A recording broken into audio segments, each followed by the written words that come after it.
Previously online consultation. 먼저 1월부터 알아보도록 하겠습니다. 합격한 학교에서 이메일을 보내주게 되거든요. 그러면 Enrollment Agreement 폼을 작성해야 됩니다. 일단 TRP라는 게 있거든요. Tuition Refund Plan이라고 되어 있거든요. 그래서 학교별로 부득이하게 학교를 못 다니게 됐었을 때 튜이션을 갖다 리펀해주는 플랜을 갖다 가입할 거냐 안 할 거냐에 관련된 내용에 대한 것도 있고요. 튜이션 플랜은 세 가지가 보통 일반적으로 존재하게 되거든요. 첫 번째는 Full Tuition이라고 해서 1년치 등록금을 한꺼번에 내는 방법이 있고요. Two Payment Plan이라고 해가지고 7월 초에 한번 내게 되고 11월이나 12월 때 한번 세컨 인스톨먼트를 보내게 되는 이 튜이션 리펀 플랜이 있습니다. 또 미국에서 거주하시고 계시는 부모님들 같은 경우는 10months 플랜이라고 해서 달달이 튜이션을 내는 옵션도 있거든요. 튜이션 디파짓 같은 경우는 토탈 튜이션에서 한 10%를 갖다가 디파짓을 받게 되어 있는데요. 그래서 디파짓을 내는 플랜 같은 경우는 인터내셔널 와이어 트랜스퍼라고 해서 국제 송금이 있고요. 또 하나 같은 경우는 또 안에 크레딧 카드로 제출할 수 있는 방법도 있고, 그 다음에 디렉트 와이어 트랜스퍼 그래가지고 학교에서 와이어 트랜스퍼 인포메이션 받아가지고 학교에 제출하는 경우도 있습니다. 헬스 인슈런스 같은 경우는 튜이션 안에 딱 다 명시가 되어 있거든요. 학교에서 책임져주는 인슈런스를 하시는 게 되게 편하실 겁니다. 런드리 서비스 비용이 1년 동안 나와 있거든요. 페이스북이나 다양한 SNS를 갖다 내서 팔로우하는 것을 추천드립니다. 2월이 되게 되면 우리 학교에 올 거냐라고 웨일리스트의 오퍼를 갖다가 얘기해주는 경우도 또 학교에서 있기도 합니다. 학교별로 어카운트가 만들어지게 되어 있습니다. 코리안 페런츠 어소시에이션을 해서 부모님들께서 소셜 게더링도 하게 되고 다양한 정보를 쉐어할 수 있는 미팅 같은 경우도 만들어지게 되거든요. 3월이 되게 되면 학교에서 스쿨 캘린더가 나오게 돼 있고요. 패킹 리스트 같은 정보도 같이 오게 되거든요. 그리고 학교의 스쿨 뉴스 같은 경우도 보게 되고요. 그리고 4월이 되게 되면 이제 I-20 프로세스를 갖다가 하는 이메일을 받으시게 될 겁니다. Second episode starting now. 이제 5월에 무엇을 해야 되는지 알아볼 텐데요. 이제 5월쯤 되게 되면 이제 I2미니도 수령을 했고 중요한 거는 전부 지나가게 됐거든요. 근데 가장 중요한 파트가 하나 또 남아 있거든요. 학교별로 스튜던트 어카운트랑 부모님 어카운트 정보를 갖다 들어가 가지고 학생들이 자세한 내용을 갖다 볼 수 있는 어카운트를 액티베이트 해야 되는 학교들도 있고요. 때로는 그 학교 안에서 부모님들이 들어가서 서명을 해야 되는 다양한 폼들도 나오게 됩니다. 그래서 이 학교의 이메일을 갖다 잘 한 번씩 체크를 하시면 좋고요. 학교별로 5월과 6월에 나오기도 하는데 좀 다른 경우가 있는데 일단 미국에 있는 주니어 보딩 스쿨을 하기 위해서는 신체 검사를 받아야 되거든요. 그래서 학생의 키와 되게 다양한 메디컬 체크업도 해야 되고요. 그리고 막 DTAP이라 그래가지고 파상품 그리고 기타 이뮤나이제이션 레코드를 갖다 제출해야 되는 시기가 나와 있습니다. 그래서 5월쯤 되게 되면 학교로부터 시작해서 헬스 폼이라 해서 이 학생의 그 메디컬 체크업에서 어느 정도 건강한지, 키는 얼마나 되는지, 그리고 청력, 그리고 뭐 치과, 그리고 다양한 안과에 관련된 내용을 체크하는 그 어쨌든 폼도 헬스 폼도 나오게 돼 있고요. 또 이뮤나이제이션 폼 같은 경우는 학생별로 MMR이라고 해서 다양한 방법으로 아기 수첩에서 어렸을 때부터 필수적으로 맞아야 되는 예방접종 레코드를 갖다 작성을 해야 되거든요. 그래서 이런 폼을 갖다 받게 되시면 때로는 학교별로 다른 폼을 갖고 있기 때문에 학교에서 제공하는 폼을 가지고 나중에 6월이랑 7월에 방학 때 오셨었을 때 메디컬 체크업을 하고 그걸 학교로 제출하게 되면 됩니다. 근데 일단 주니어 보딩이나 세컨더리 보딩도 마찬가지인데요. 주니어 보딩을 합격하고 주니어 보딩에 들어갔었을 때 가장 중요한 포인트는 뭐냐면요. 주니어 보딩에 합격을 하고 나면 기숙사 생활을 해야 되잖아요. 그래서 메닝자이러스라는 어쨌든 뇌수막염 그 예방접종은 꼭 한국에서 하고 가는 것을 추천드립니다. 기존에는 혼합 백신과 단일 백신이 따로 나눠져 있었는데요. 요즘에는 단일 백신도 나오기 때문에 내과에 가게 되면 특히 유학 서류에서 메닝자이터스 같은 경우는 되게 쉽게 접종으로 받으실 수 있습니다. 더불어서 코로나가 끝나고 난 다음에 코로나에 관련된 이뮤나이제이션 레코드도 같이 제출해야 되거든요. 그 학교를 다니기 위해 필요한 모든 메디컬 체크업에 관련된 헬스 폼을 받게 되는데 그게 5월 달쯤 되면 학교별로 대부분 그 헬스 폼을 받게 되실 수 있습니다. 주니어 보딩을 합격하고 5월 달에 또 5월에서 6월 사이에 꼭 해야 되는 하나의 폼이 있는데 아카데믹 프로그램 리퀘스트 폼이라는 걸 작성해야 됩니다. 학교별로 페이도 마찬가지로 다음 학기에 들었었을 때 코어 서브젝트 같은 경우는 학생별로 플레이스먼트 테스트로 정해지는 경우가 있는데요. 그 밖에 이외에 일렉티브 같은 경우는 학생의 관심 있는 파트를 갖다 클릭해서 제출하게 되면 학교에서 다음 학기 때 어떤 과목을 들을 수 있는지를 체크하는 폼을 받게 되어 있습니다. 그래서 이 폼 같은 경우도 5월 달에 새로 받게 되거든요. 그러면은 다음 학기에 만약에 이글브룩 간다 그럼 이글브룩에서 히스토리 과목을 어떤 거 듣는지 다양한 것을 선택할 수 있는 방법도 있고요. 그리고 또 클럽을 갖다 어떻게 선택해야 되는지에 대한 이메일도 받게 되실 거거든요. 그거 받게 되시면 그 폼을 작성해서 제출하시면 됩니다. 이 정도까지 하면 5월달은 잘 정리한 것 같고요. 이제 6월에 대해서 한번 알아보도록 하겠습니다. 6월달에 주니어 보딩을 합격하고 6월달에 해야 되는 가장 중요하다는 게 하나 있는데요. 그거는 파이널 트랜스크립입니다. 이게 무엇이냐면 합격을 하고 난 주니어 보딩을 합격한 학생이 나중에 학교로 돌아와서 2학기 때 되게 많이 놀거나 이렇게 하시면 안 되고요. 왜냐면 마지막에 2학기 때 성적까지 주니어 보딩이 보게 되어 있거든요. 그래서 학생이 만약에 왔는데 학교를 다니고 있는데 파이널 트랜스크립이 있는데 학교의 성적이 막 아주 막 많이 떨어지게 되거나 이렇게 되게 되면 새로 합격한 주니어 보딩에서 이슈가 될 수가 있거든요. 그렇기 때문에 주니어 보딩을 합격한 학생 같은 경우는 2학기 때까지 공부를 되게 열심히 해서 GPA를 잘 유지하는 것을 추천드리고요. 그리고 난 다음에 파이널 트랜스크립이 나오게 되면 그걸 학교로 바로 보내주셔야 합니다. 그래야지 인롤먼트 프로세스가 정확하게 끝날 수 있거든요. 그래서 6월에 가장 중요한 파트는 지금 다니고 있는 학교의 트랜스크립을 받아서 합격한 주니어 보딩에게 보내야 되는 것이 6월 달에 해야 되는 가장 중요한 일 중에 하나입니다. 6월이 되게 되면 학생들이 이제 입학한 학생들이 여름방학 동안 해와야 되는 여름 과제가 나오게 되거든요. 그래서 썸머 리딩 리스트도 나오고 그 다음에 이글브룩 같은 경우는 수학 숙제도 나오는 경우가 있거든요. 그리고 다른 보딩 스쿨도 마찬가지로 썸머 리딩이 럼지 같은 경우는 되게 환경에 관련된 책을 갖다 읽어오는 것도 되게 많이 나오기 때문에 6월 달에 되면 두 번째로 가장 중요한 파트는 다음 학기 때 여름방학 과제를 갖다 잘 챙기는 것을 추천드립니다. 이번에는 7월에 해야 되는 내용을 한번 알아볼 텐데요. 7월에는 가장 중요한 게 뭐냐면 기존에 저희가 한 5월 달에 헬스폼을 갖다가 어쨌든 다운로드 받을 수 있었잖아요. 그렇다면 7월이 되고 나면 병원을 가서 그 다양한 헬스폼을 작성을 하고요. 아마 학교별로 7월 말이 되는 경우도 있고 8월 초가 되는 경우가 어제 헬스폼 마감이거든요. 그래서 이러한 이뮤나이제이션 다양한 헬스폼을 갖다가 7월 달에는 꼭 학교에 제출해 주시는 것을 까먹지 않으셨으면 좋겠습니다. 더불어서 기존에 제가 I-20를 갖다 4월에 받게 되어 있잖아요. 그렇다고 하면은 7월 초나 8월 달, 늦어도 8월 달까지는 학생이 미국 비자를 신청해야 되거든요. 좀 더 일찍 신청해도 괜찮고요. 너무 늦게만 신청 안 하시는 걸 추천드립니다. 미국 비자를 신청을 할 때는 I-20도 필요하고 서비스 넘버에 관련된 서비스 피도 납부를 해야 되고요. 그 다음에 비자를 신청하는 신청 비용도 내야 되고, 그리고 DS-160이라 그래서 인포메이션을 갖다 적는 것들이 나오게 됩니다. 그리고 기타 미국 비자에 대한 다양한 서류를 준비해서 7월에는 꼭 미국 비자를 신청하고 그리고 미국 비자를 갖다 받는 것을 추천드립니다. 신청을 하고 난 다음에 인터뷰가 끝나고 나면 한 3, 4일 안에 미국 비자가 나오게 되거든요. 그래서 나중에 제가 추후에 시간이 되면 미국 비자, 스튜던트 비자 받는 법에 대해서도 한번 간단하게 한번 만들어 보도록 하겠습니다.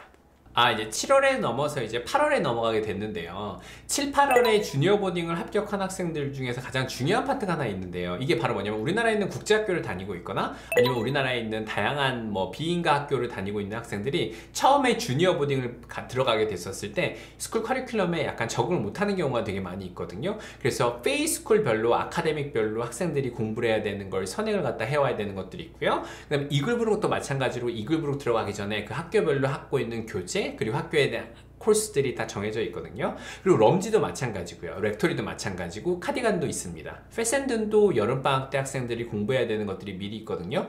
근데 저는 좀 주니어 보딩을 처음 가는 학생이라고 하면 주니어 보딩 입학 전에 꼭 학교별로 그 커리큘럼에 맞는 코र्스를 갖고 있는 선행을 좀 하고 들어가는 것을 꼭 추천드립니다. 영어 같은 경우는 서머 리딩 플러스 다음 학기에 공부하게 되는 7학년, 8학년, 9학년의 아카데믹 커리가 다 정해져 있거든요. 그거에 따라서 그 학교별로 공부를 시키는 걸 저는 추천드리고요. 예를 들면 US 히스토리를 듣는다고 해서 막 많은 학생들이 들어있는 게 아니라 페이스쿨을 갖다가 잘 적응할 수 있는 페이스쿨만의 US 히스토리 방식이 있고 이글브룩도 어쨌든 보면은 히스토리의 그 코र्스가 학생들이 좀 힘들어하는 파트들이 있거든요. 그래서 6, 7, 8월 같은 경우는 그 주니어 보딩 들어가기 전에 학생을 갖다 아카데미 리고를 좀 높여놓고 준비를 좀 잘 해서 들어가는 것을 추천드리겠습니다.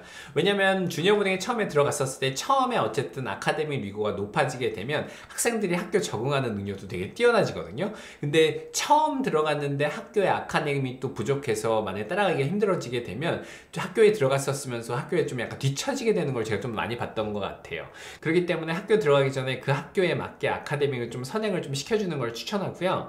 혹시라도 학교별로 어떻게 선행을 시켜야 되는 이 학교별로 주니어 보딩 학교별로 어떻게 공부를 시켜야 되는지 궁금하신 분 같은 경우는 이거는 학교별로 정말 딱 교재며 아카데미 리그가 다 정해져 있거든요. 이런 거 같은 경우는 저한테 개인적으로 오시면 제가 어떻게 공부를 시켜야 되는지에 대해서 좀 자세히 알려드리도록 하겠습니다. 그리고 이제 학교 들어가기 전 마지막 달 8월 달에 해야 되는 거에 대해서 좀 알아볼 텐데요. 세컨드리 보딩 같은 경우는 7월 말부터 보딩스쿨 학생들이 들어가게 되는데요. 주니어 보딩 같은 경우는 입학 시기가 좀 생각보다 세컨드리 보딩보다는 좀 약간 느리게 되어 있습니다. 그래서 9월 초에 대부분 많이 학생들이 들어가게 되거든요. 그래서 캘린더를 받고 학교 비행기표를 잘 끊으셨다고 하면 8월에는 가장 무엇을 하셔야 되냐면 가장 중요한 게 하나 있는데요. 8월에는 그 학교별로 트래블 폼을 작성하셔야 됩니다. 그러니까 예를 들면 페이 합격하셨으면은 만약에 학생이 보스턴 공항을 갖다 도착했었을 때 비행기표를 갖다 학교에다 제공을 하고 트래블 폼을 작성을 하게 되면 학교에서 라이드를 해주게 되거든요. 그렇기 때문에 그 트래블 폼을 꼭 작성하시는 것을 8월 달에는 까먹지 않으셨으면 좋겠습니다. 또 마지막 하나의 중요한 팁이 있는데요. 일단 주니어 보딩을 합격하고 그 학교 스쿨 캘린더를 받으시게 되면 꼭 가장 먼저 하셔야 될 파트는 비행기를 갖다 빨리 구매해 주시는 걸 추천드립니다. 왜냐면 되게 많은 유학생들이 이제 미국을 나가다 보니까 그 성수기 시기에는 비행기표 자리를 갖다 많이 없는 경우가 되게 많이 있거든요. 그래서 주니어 보딩에서 캘린더를 받으시자마자 학교에서 먼저 1년치에 대한 비행기표를 미리 끊어두는 것을 추천드립니다. 주니어 보딩을 들어가고 난 다음에 캘린더를 보시게 되면 9월에 들어가고 난 다음에 페런츠 위켄드 때는 부모님께서 그 학교를 방문하게 되고요. 그리고 땡스기빙 같은 경우는 학교에서 나와서 밖에서 지내야 되는 경우가 있고요. 그리고 윈터 브레이크 때는 다시 한국에 나오게 되어 있거든요. 그리고 난 다음에 윈터 브레이크 나갔다가 또 3월에 스프링 브레이크 때 다시 돌아오게 되는 코스가 되어 있기 때문에 1년치의 비행기표를 갖다 미리 같이 끊는 것을 추천드립니다. 더불어서 만약에 너무 학교에 정보가 없는 경우 같은 경우는 한국 부모님 협회에서 가시게 되면 학교별로 학생들하고 막 같이 비행기표를 끊고 부모님 소셜 네트워킹이 이루어지게 되어 있거든요. 그런 경우 같은 경우 부모님하고 네트워킹을 잘해서 학교의 준비물을 갖다 잘 준비하시면 되고요. 만약에 정말 지인이 아무것도 없고 누군가 알아줄 사람도 없다라고 하는 경우는 학교에 리치아웃해서 학교에서 하나씩 체크를 하시면 됩니다. 기존에는요, 옛날에는 한국 학생 한 명도 없는 보딩을 갖다 들어간 학생들도 많이 있었거든요. 꼭 누구랑 같이 안 해도 되고요. 부모님 혼자 스스로도 할 수 있는 것들이 되게 많이 있습니다. 만약에 그 주위에 한국인 부모님 협회도 없고 지인이 만약에 아무것도 없다 그러시면 라이언 아카데미 리치아웃 하세요. 그럼 제가 어떻게 해야 되는지 순차별로 학교별로 다 어떻게 준비해야 되는지도 알려드리겠습니다. 지금까지 주니어 보딩을 합격을 하고 난 다음에 1월부터 시작해서 이제 학기 시작하기 전까지 달별로 해야 되는 프로세스에 대해서 제가 좀 알아봤는데요. 근데 가장 중요한 거는 뭐냐면 주니어 보딩을 딱 들어갔었을 때 특히 제가 좀 강조하고 싶은 파트는 뭐냐면 주니어 보딩을 들어가고 나면 그 학교 들어가기 전에 그 학교에 맞는 코스에 맞게 아카데믹을 갖다가 미리 선행을 좀 제대로 하시고 주니어 보딩에 들어가는 것을 꼭 추천드립니다.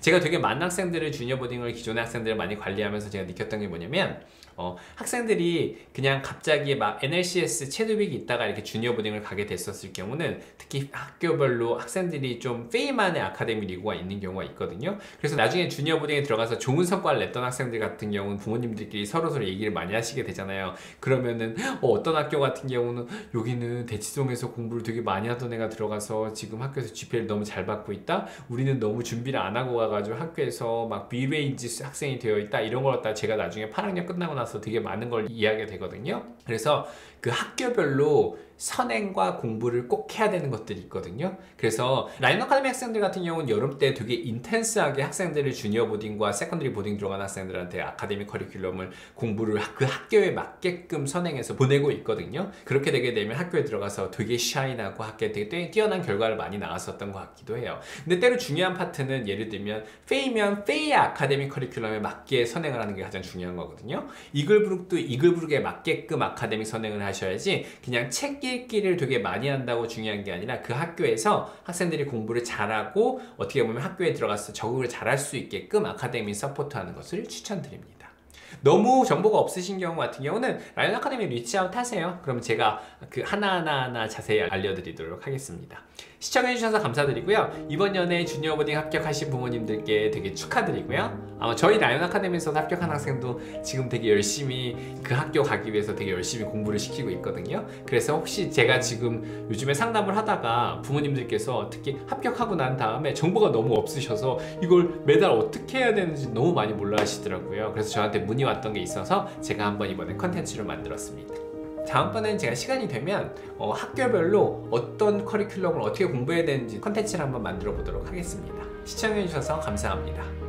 아 근데 중요한 건데 주니어부딩 갔었을 때 공부 안 하고 그냥 바로 들어갔다가 그냥 한 번에 8학년 때 GPA 훅 떨어지게 되면 나중에 세컨드리 이제 지원하는데 학교 리스트 받을 때 티어 1 학교들은 다 지원 못하게 되는 경우가 나오기도 합니다.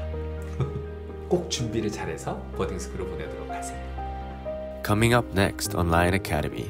교수님과 친밀한 관계를 성립할 수 있다는 게 되게 좋은 것 같아요. 그래서 이제 사실 다른 대학교도 그렇지만 유펜의 꽃은 수업도 수업이지만 교수님들이거든요. 유명한 교수님들이 너무 많은데 맞아요. 이게 수업만 들어서는 이 사람이 유명한지 뭐 누군지 뭐 솔직히 가끔은 유튜브가 더 잘 가르친다는 경우 생각이 들 적도 있었고, 근데 이분들이랑 1대1 얘기를 해보면 와 이분 진짜 너무 뛰어나시다, 어떻게 이런 논문을 쓰셨지? 뭐 이렇게 생각이 든 경우가 너무 많았거든요. 그래서 저도 리서치를 했는데 리서치를 하면서 교수님들이랑 계속 미팅을 하면서 와 나 이렇게 1대1로 얘기 안 했으면 진짜 학비 너무 아까웠겠다라는 생각이 들었던 적이 되게 많아서 리서치는 전 정말 많이 추천해요. 그리고 이제 어떻게 리서치를 해야 되냐라고 물어보는 경우도 많은데